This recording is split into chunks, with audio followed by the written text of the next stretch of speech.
अशी नारदाची वाणी देवाच्या पडती कानी, कळलावली नारदानी डाव जिंकली म्हाळसारानी.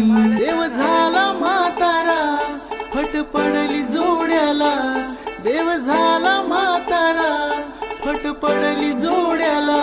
हे म्हाळसा पडली कोड्याला, टाच मारुनी घोड्याला निघाला बाळूच्या वाड्याला. अशी नारदाची वाणी देवाच्या पडती कानी, कळलावली नारदानी डाव जिंकली म्हाळसारानी. देव झाला म्हातारा फट पडली जोड्याला, देव झाला म्हातारा फट पडली जोड्याला. हे म्हाळसा पडली कोड्याला, टाच मारुनी घोड्याला निघाला बाळूच्या वाड्याला.